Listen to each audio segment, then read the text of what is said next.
Deuteronomy 34 is the final chapter of the Torah and the book of Deuteronomy. It closes with a quiet, emotional, and profound moment, the death of Moses, the man who led Israel for 40 years, spoke face to face with God and delivered the law.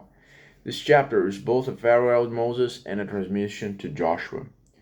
First part of this chapter, Moses see the promised land, which encompasses verses 1 to 4. Then Moses climbed Mount Nebo, across from Jericho. God shows Moses the entire land, from the north to the Negev and the south. It's a supernatural vision. Moses sees more than would be visible to the eye.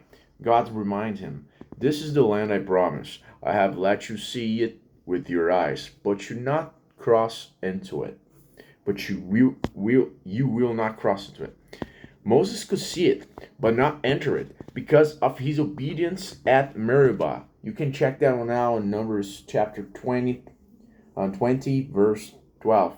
Second part, Moses dies and God buries him, which encompasses verses 5 and 6. And Moses died there, and God, buried him in Moab. But to this day, no one knows where his grave is. This is the only time in Scripture that God buries a person himself. Moses dies at 120 years old, and his burial site remains hidden. Why is this grave unknown? Possibly to prevent idolatry or shrine worship.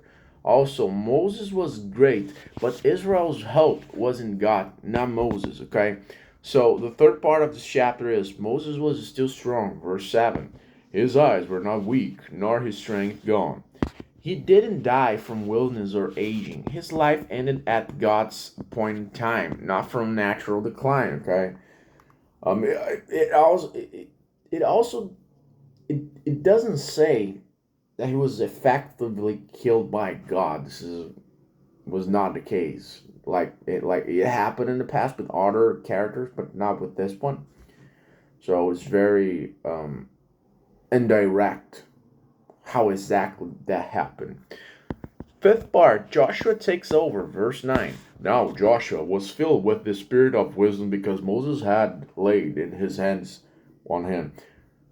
Was filled with the spirit of wisdom because Moses had laid his hands on him. Leadership passes to Joshua. He is spiritually equipped and publicly affirmed. This marks a new chapter from Moses' leadership to conquest under Joshua. Okay. Final tribute to Moses, verses 10 to 12. Since then, no prophet has risen in Israel like Moses, whom the Lord knew face to face. Moses is honored for speaking directly with God, performing miracle signs, leading Israel out of Egypt, being unmatched in prophetic authority and courage. Okay, things and lessons from Deuteronomy 34. First, Moses saw the promise but didn't enter it. Even the greatest human leaders have limits. God's purposes move beyond any on one person. Second, God is intimately involved in our final moments. He buried Moses himself as a sign of deep personal care.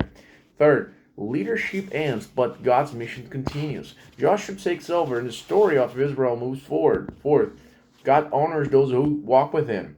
Moses' legacy wasn't his failures, it was his faithfulness. Fifth, God is the true hero of the story. Moses was great, but the real focus is on the God who called, led, and fulfilled his promise. Conclusion.